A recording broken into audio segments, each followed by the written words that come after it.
ইতিমধ্যেই বাংলাদেশের অন্য যে কোনো রাজনৈতিক দল ঘোষণা করার আগেই জাতীয় নাগরিক পার্টি এনসিপি তাদের জায়গা থেকে স্থানীয় নির্বাচন পরিচালনা কমিটি ঘোষণা করেছে এবং কার্যক্রম শুরু করেছে। আমরা আমাদের জায়গা থেকে আমাদের এই যে পরিচালনা টিম, আমাদের কেন্দ্রীয় কমিটির বিভিন্ন সদস্যবৃন্দ সহ স্থানীয় পর্যায়ে আমাদের বিভাগীয় সাংগঠনিক সম্পাদক, জেলা নেতৃবৃন্দ, উপজেলা নেতৃবৃন্দ থেকে শুরু করে সংশ্লিষ্ট সবাইকে নিয়ে আমাদের এই স্থানীয় সরকার নির্বাচন পরিচালনা যে কমিটি, সেই কমিটি খুব দ্রুতই বাংলাদেশের প্রত্যেকটি সাংগঠনিক অঞ্চলে গিয়ে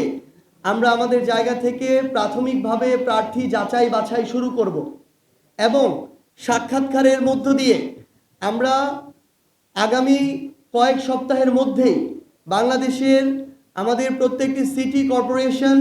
উপজেলা এবং পৌরসভায় আমরা আমাদের প্রাথমিক প্রার্থী ঘোষণা করতে চাই। একই সাথে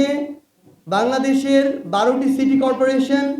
বাংলাদেশের 495টি উপজেলা এবং প্রায় 330টি যে পৌরসভা রয়েছে, এই প্রত্যেকটি জায়গায় জাতীয় নাগরিক পার্টি এনসিপি তাদের জায়গা থেকে দলীয়ভাবে এনসিপির পক্ষ থেকে তাদের প্রার্থী প্রাথমিকভাবে ঘোষণা করবে। আমরা মনে করছি যে একই সাথে যেমন আমাদের স্থানীয় নির্বাচনের প্রস্তুতি চলতে হবে, একই সাথে আমরা আমাদের যে দল জাতীয় নাগরিক পার্টি এনসিপি, আমাদের আদর্শের চর্চা, আমাদের সাংগঠনিক যে কার্যক্রম ত্বরান্বিত করা থেকে শুরু করে মাঠ পর্যায়ে প্রত্যেকটি ওয়ার্ড পর্যন্ত আমাদের সাংগঠনিক কার্যক্রমকে শক্তিশালী করার জন্য আমরা আমাদের নতুন করে কর্মসূচি হাতে নিতে যাচ্ছি। সেই জায়গা থেকে স্থানীয় নির্বাচনের প্রস্তুতির পাশাপাশি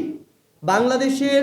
প্রত্যেকটি ওয়ার্ড পর্যন্ত আমাদের সাংগঠনিক ভিত্তিকে শক্তিশালী করার জন্য আমরা একই সাথে সাংগঠনিক কার্যক্রমগুলো চালিয়ে যাব। পাশাপাশি আমরা 30টি আসনে নির্বাচন করেছি,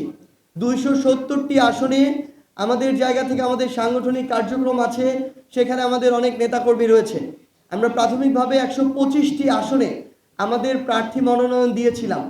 এই সামগ্রিক বিষয়গুলোকে আবার নতুন করে সমন্বয় করে আমরা স্থানীয় পর্যায়ে আমাদের নতুন যে সাংগঠনিক কার্যক্রম, এই সাংগঠনিক কার্যক্রমটি আবার নতুন করে পুরো উদ্যমে আমরা শুরু করতে যাচ্ছি।